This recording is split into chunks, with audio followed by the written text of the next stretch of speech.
Welcome to Human Design with Dr. Catherine Hoffman, where we blend the best of the scientific and esoteric to help you tune into your own internal wisdom so that you can live the life your soul is craving. Hey there, I am Dr. Catherine, a naturopathic physician who loves to see the magic that happens when folks are able to relax into who they really are, rather than suffering, trying to live up to being who the world told them that they should be. If you'd like to experience that magic for yourself, you are absolutely in the right spot. Let's get started. Hey there, friends. Welcome to another episode of Human Design with Dr. Catherine Hoffman. I am, of course, Dr. Catherine, and it's such a pleasure to have you here. I am very excited. This is the inaugural video episode of this podcast, and of course, just the audio version is available as well.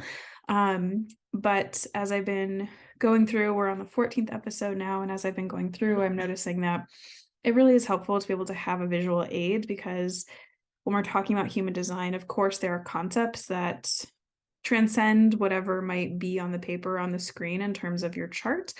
And also sometimes it's helpful to have a sense of what are we looking at when we're talking about the sacral center? What are we looking at when we're talking about the different channels or the arrows of the transformations or all these different kinds of things. And so my hope is to put together some videos to go along with the audio podcast so that you can make sense of, okay, that's what I thought I should be looking at, but for sure now I know that I'm looking at the right thing.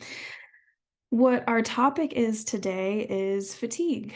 I have sort of a lifelong history with fatigue, and it hit me hard last weekend / into this week. And I had recorded an episode sort of while I was in it, which was not a great idea, as you might imagine. And since I recorded that, I've been going back and thinking, I should have talked about this, or maybe split this out. And it just felt very incomplete and not the best way to talk about it. So as I've been feeling better and I've been sort of considering different aspects, I've come back and I've decided, okay, what we're going to do is we're going to split it into two different sections. So today is going to be part one, and then next week we'll have part two. And the two sections are fatigue from a human design perspective. So if you're looking at your chart and you're someone who experiences different types of fatigue, how does human design interpret this, and how does that lens affect the conversation, and how does that go? Like, what are we paying attention to? What makes sense in that conversation? And then also from the other standpoint of my field of training, which is naturopathic medicine, if we're looking at the person from a holistic view and we're talking about fatigue or burnout and all these different kinds of things, what does that space have to say about it? And so what I want to do is break this into two separate episodes, and there's going to be some overlay, of course, but I think that makes a lot more sense in terms of making sense of fatigue and also being able to split out. There is some overlap, of course, and I'll get to that next week, but splitting that out, I think, makes the conversation a little bit easier. So that's what we're going to do. If you are new to the podcast, like I said, thanks so much for joining me. Human Design is with Dr. Catherine Hoffman. This podcast that I've created is all about helping you make the most of your time, energy, and talents. I love human design because there is no tool that I'm aware of that helps folks drop shame so quickly. I started using it in my clinical practice in 2020 when I was doing some consultation work with folks via telehealth. And people had so much shame or judgment about the way that they were handling how that time was unfolding, or that they should be further along in their lives, or that they weren't doing as well as they could have been doing. And so we would pull up their chart and I would walk with them through that. And instantaneously, almost, is like they would be like tense and holding their breath. And as we would talk through their chart, they would just relax down and be able to get a deeper breath. And so there's no tool that I'm aware of in the field of naturopathic medicine or mental health that does that. And so that's why I'm here with Human Design.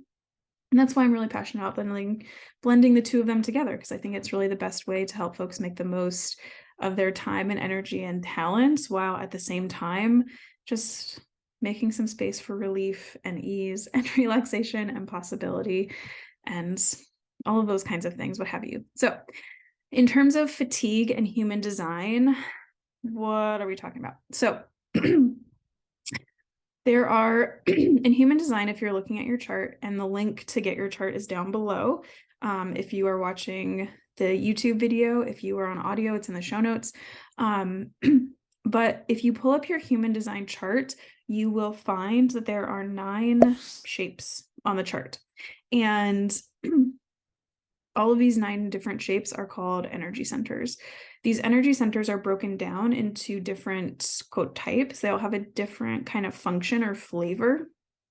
And so within that, there are 4 what are called motor centers. And motor centers are, like you might imagine, centers that sort of give you the juice to be moving, doing things, be engaged in life in specific ways.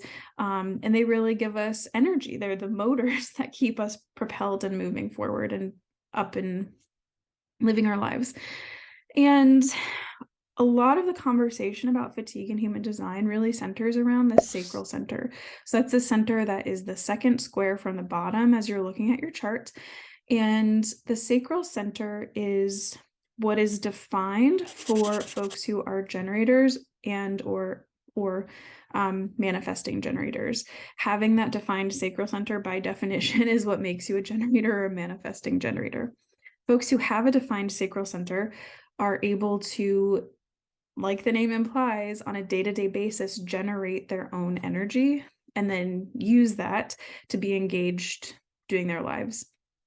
These are folks who I think are really designed for the way that our world is set up right now. These are folks who are able to get up, attack the day, do a bunch of stuff, get to the gym for an hour and a half, go see their kids, make dinner, right? They just seem to have, when they're living aligned, and if there's no other issues going on for them, these are folks who just have seemingly endless stores of energy.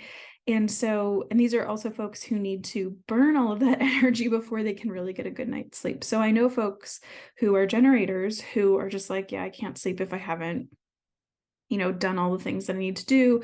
If I haven't gotten some good physical activity in, I can't seem to shut down and wind down and turn off.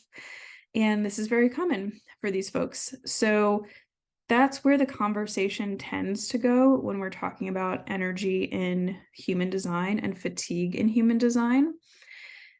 It comes around the other way where folks who don't have a defined sacral center, sort of the dogma or like the common sort of clips that are shared in the human design space are like, well, if you don't have a defined sacral center, and these are folks who are projectors or reflectors or manifestors, if you don't have that defined sacral center, then you just don't have energy. Like you're just going to tire out so much faster. You're not going to be able to keep up. You're not going to be able to do anything. You just need to live life on the couch because you can't, get up and really have the same oomph on a day-to-day basis. And so that's the typical conversation about fatigue and human design. I'm not saying that that's true or false. I think there's a lot of nuance in there that we tend to miss. And so I want to highlight today the other motor centers and why it's important to take all of these into account. What's most important always is your experience. So regardless of your type, regardless of the definition in your chart, human design isn't meant to be a dogma or like a rule book that says you have to do life this way or else you're doing it wrong for your type and your strategy and your authority and all these different things. Human design is meant to be a way of pointing you back to yourself and bringing you back home to yourself so that you can have some different ways to experiment and play with life that open up some space, that open up some possibility, that make way for you to have the life that your soul really came here to live. And so everything that I say here in terms of human design, if it doesn't fly for you, toss it. It's fine. Use something else, use a different tool. I'm not here to convince you of anything. I am here to provide some additional resource and my perspective on things as they go. So we'll stick with the sacral for just a moment longer. If you are someone who has an undefined sacral, if you are a projector or a reflector or a manifester and you don't have that sacral center defined, I would suggest that you pay attention to your energy levels and notice, when do you have energy throughout the day? When do you not have energy throughout the day? How is your sleep? Do you have times when you feel like you can go, go, go? And do you have times where you're like, yeah, I need to lay a little bit low. I need to take my time and just sort of move through things at a much more relaxed pace. Pay attention to that and notice what's going on internally and externally in those moments. And also, it's worth noting, how do you know? How do you know you're low energy? How do you know you're high energy? By which I mean, how does your body feel when you are either in a low energy state or a high energy state? And is there nuance to that? Next week, I'm going to talk about some different types of fatigue from the other, like the naturopathic perspective.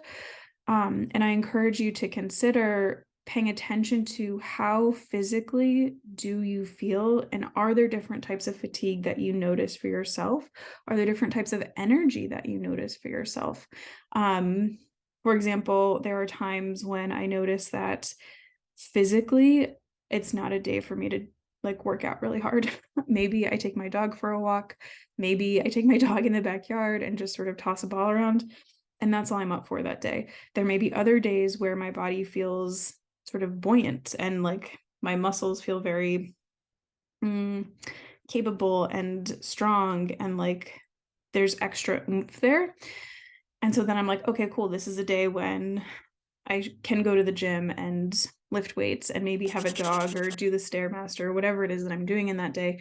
And really feel good about that and not overtax myself, but I have that energy to be able to do those kinds of things. And so it may look different for you. Pay attention to those things. Also, if you're in different spaces, how does that affect your energy levels, regardless of if your sacral is defined or not? If you're with different people, how does that affect your energy levels? There's something I love about human design is that it clues us in about how to really optimize our gifts. And if there are places where, I don't think saying that we're missing something is the right phrasing, but if there are places where we need extra support sometimes, how do we get that support in ways that work for us? If you have an undefined sacral center and you're just like, I am very tired, but I kind of sort of got to do this thing. Well, are there people who energize you? Can you be in spaces with those folks? Can you just be in a common space where you can draw on the energy of other folks and use that to your benefit and sort of propel you forward for what you need to do? I do encourage you to be careful with this strategy because it can sort of burn you out, not in like the technical clinical sense of burnout, but it can overtax, in my experience, it can overtax your energy system and make it difficult to be clear about where your system is at. I know that for myself, and I've talked to other folks who will go through their day and they're like, oh yeah, I feel really good at work. There's other people who have these defined centers, these motor centers. And then I go home and I'm just like, I just crash so fast because you've pulled yourself out of that space. And so now you have to rely on your own energy, and that can make it very difficult to keep going. And if you don't know that difference, and how do you track your own energy levels and that sacral creative force that keeps things moving in a very specific way, it can be difficult to stay on top of this. And that's where like that technical kind of burnout can set in, where you haven't really been paying good attention and you've been going, riding the energy of the folks around you. And so you can run into some real trouble. So at any rate, pay attention to those kinds of things and notice, how do you know when you're fatigued? How do you know when you're energized? If you happen to have a defined sacral center, how do you know that you have used all of your energy in the best way in that day? How can you ensure that you can get a good night's sleep? So the next day you wake up and you're like, oh yes, I get to do it all again. It's so exciting. So the sacral center, we have sort of beaten to the ground. And this is, like I said, the motor center that folks tend to think about most commonly when we're talking about energy and fatigue. But there are 3 other motor centers in human design. So we also have the root center, which is technically a motor, while the sacral center is all about like this creative force to keep going in the world and moving and doing things and living life and living large in terms of energy. The root center is about like that. It's also a pressure center. It's at the very bottom of the chart. And the root center is all about this momentum to keep going. Folks who have an open or an undefined root center may find that they feel a lot of pressure to like do, but they may not have the energy to match that pressure. And so there's some conditioning there from the world that says, you have to be doing things, you have to be moving forward, you have to be like always progressing, always growing, always making something new and build it bigger, better, stronger. This is the conditioning that folks with an undefined root center maybe have taken on that can be very difficult to sort of let go and release a little bit. When you don't have definition in that root center, it's very important to notice when you feel that pressure to move. When do you feel that pressure that I have to be moving forward? I have to be doing something new. I have to keep pushing. And when can you let that pressure just be without necessarily having to do anything about it? This is, of course, colored by the different gates or channels that you may have associated with the root, or with the centers that connect to the root, which would be the solar plexus and the sacral and the splenic center. But I encourage you just to notice that. If you have a defined root, cool, enjoy. So usually for folks who have a defined root, not usually, whenever there's definition in a center, that means that there's a channel connecting that center to another center. And so if you have definition in your root center, that means that there's a theme from whatever gates and channels you have activated for that center, that will inform like what's the optimal way for you to use that pressure? What are the gifts that you bring in that momentum to keep moving forward and to keep things rolling along? And then I think with definition in that chart, we can get into a conversation at a more nuanced level and a more in-depth level that's out of the purview of this video, but you can get into a more in-depth conversation about, well, if you are meeting resistance when you're trying to move forward, are there places where you're not honoring your gifts and where you're drawing too much on the world around you? And is there other conditioning that you're bumping up into regarding these kinds of themes? Whenever I do reading for folks, it's so fun to see how everybody has life themes, and it like they show up again and again and again and again, sort of all over the chart. My dog is sleeping and sort of barking if in his sleep, if you hear that. Yep. But it's super fun to see how those themes show up. And so if you do have definition in your root center and you're like, why do I feel like I'm hitting the wall? It's worthwhile going back to these kinds of themes that show up in the chart and noticing, okay, yeah, like I'm sort of out of alignment in this way. It's also worth looking at the transformations or the arrows, which are the 4 arrows around the top of the chart, and noticing like, is my digestion on point? Am I in the right environments? Am I paying attention to the things that are for me to be paying attention to? Is my motivation lined up and aligned? Because all of these things too can also have an impact on that. So it's not just about the centers. We ideally take in the entire chart and sort of work piece by piece by piece and experimenting with it and unfolding with it and exploring it. But those are some things to consider as you think about fatigue and energy as it relates to your chart. The next thing, so that's the sacral center and the root center, those first 2 motor centers. Then we have the solar plexus, which is a motor center, which is super interesting because the solar plexus is also the center of emotional experience. And folks who have a defined solar plexus have an emotional authority, which means that these are folks who are designed to be exploring sort of the world of emotions and feeling and connecting with folks in this way and speaking their feelings, and depending on all these different all the whatever definition they may have in terms of the channels from the solar plexus, right? There are different themes there, but if with definition of the solar plexus, it's really about about the emotions and about the feeling and about learning to ride that wave and experience it and not push any of it away, but allow it to be what it is and have the experience and then bring that into the rest of your life in a way that is aligned. The theme of the solar plexus in terms of its role as a motor center is all about a drive for having more experiences. How can you have new experiences, new thoughts, new interactions? How can you sort of goose your system into moving into the full spectrum of emotional experience. So we're not just talking about, having a vacation or having a trip or doing a fun activity. We're talking about also the emotional experience that goes along with all of that. It can be very easy for folks who don't have definition in this center, who have an undefined solar plexus, to take on what's happening around them. And so when it comes to fatigue, one of the types of fatigue I'll talk about in the next episode is emotional fatigue. If you have an undefined solar plexus and you feel emotionally drained and you're like, nothing happened. I don't know what's going on here. Why am I so gosh darn tired? It's worth considering, okay, who was I around today? What was I around today? Am I picking things up that aren't necessarily mine?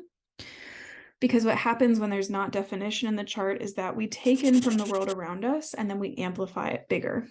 And so as someone, my personal experience, I have an undefined solar plexus and I work in the mental health field. And so it's interesting as I go through my day and as I talk to different people and even networking with folks, noticing how I feel after an interaction and during an interaction versus when I'm by myself.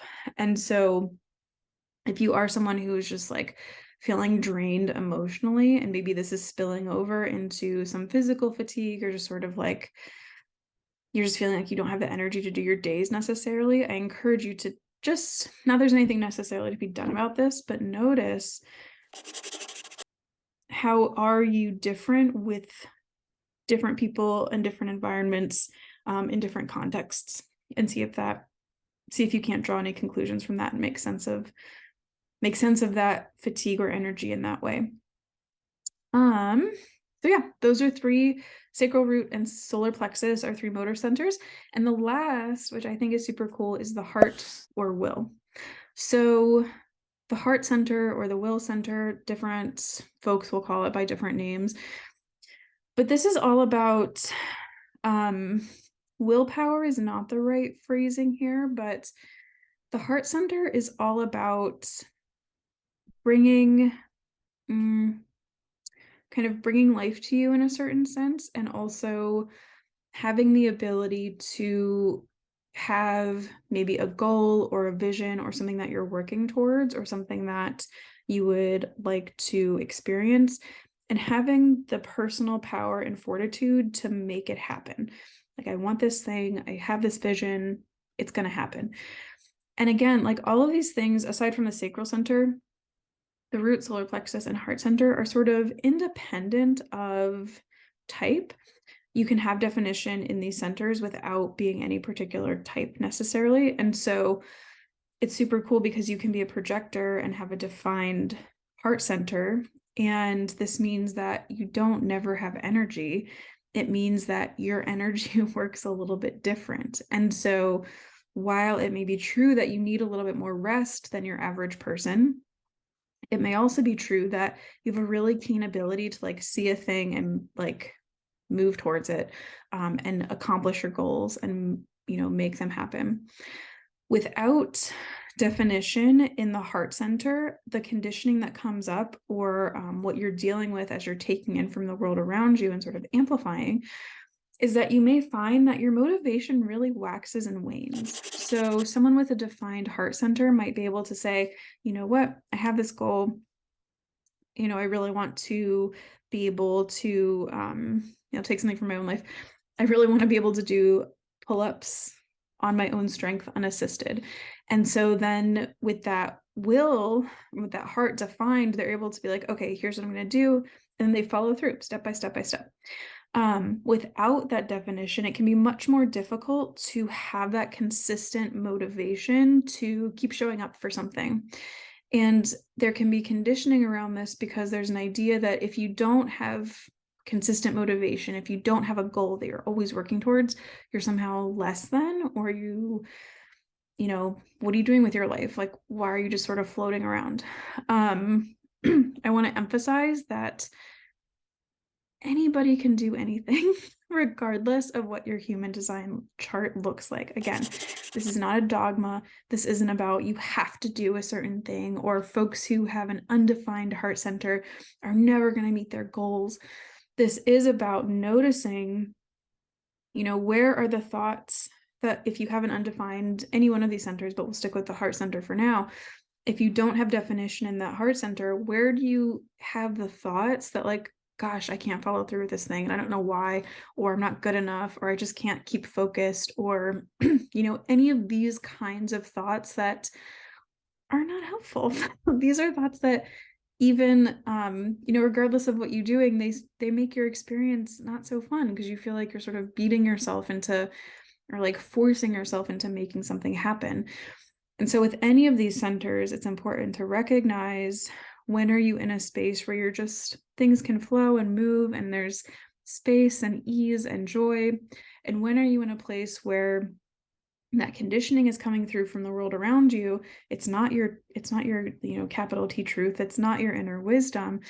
And so you're missing out on some experiences and some things that you maybe would like to have, because this conditioning is coming through and telling you, like, you're not good enough, you're not working hard enough, you're not getting up early enough, you're lazy, and you're not getting enough sleep. All of these thoughts can come in through different ones of the motor centers in the human design chart, and through the human design ethos.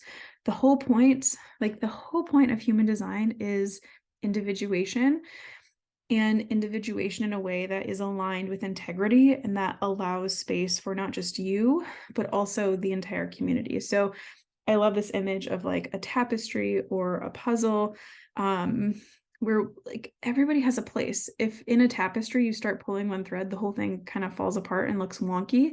Whereas if you have a tapestry that's like beautifully laid out and beautifully executed, and you pay attention to it, and it can be very intricate, and there are all different kinds of things to see, and each part enhances other parts of it. And, it's really lovely. Or like a painting might be another example, very complex painting. That's what human design is designed to do. It's designed to, from my perspective, help us to see our own gifts and really highlight those things that we are so good at, but we miss because it's the air we breathe, it's the water we swim in. We think like, gosh, everybody can do this, right? No, not everybody can do this. And when it comes to energy and fatigue, it's just the same. What we're looking at when we're looking at the chart is, how does energy flow through your particular system? How does information flow through your particular system? Because you have sort of this inexplicable information, inspiration that comes down through the crown. And then there's also pressure that comes in through the root center, through the bottom, and everything's trying to get to the throat so that it can express out into the world. And so when we're talking about energy and fatigue, we're looking at how does all of that move through your specific system, because it's probably going to be different from how it moves through your spouses or your sisters or your moms or your kids or your friends or whoever it is. It's going to look a little bit different, and there's nothing wrong with that. There's nothing wrong with that. The cool thing is that the more you know, the more you can play and experiment and sort of release that pressure of self-judgment or shame or what have you. So I think that's enough for this section of this episode. So this is going to be, like I said, a 2-part series. This is part 1, and then next week we'll have part 2, where I'll be talking more about, sort of from a holistic health perspective, from a naturopathic perspective, when we're talking about fatigue and energy, what are we actually talking about? If this is intriguing to you and you think, gosh, this would be super cool to dive more into, I encourage you, the link is below. Go book a virtual reading. This is a PDF document that you will get that runs somewhere between 60 and 100 pages, just depending on your specific design and what kind of definition you have and what the themes are and all these different kinds of things. And it also will include a workbook. So a question that I've gotten from folks who have gotten virtual readings before is, well, I have this now, that's cool, but like, what do I do with it? How do I implement it? And so I've added in a special workbook that allows you to have some reflection, some ideas to start to implement, how to experiment, how to approach that. so that you can really make this a lived experience and really start to live your design and experience some of the fun and play and magic that gets to come along with that. So that truly you get to make the most of your time and energy and talents for you. And also we get to experience that too, because the more that you be who you truly are, the better the experience is for the rest of us in this world, because truly you have something valuable to offer, and your gifts don't have to be something hard to give. It's just by virtue of you being you. And so that's what we got. And then if you haven't subscribed, please do. If you're listening to the audio podcast, please go ahead and leave a rating and a review so that folks can find the information as well and be helped and supported by it. All right, my friends, until next week, take care.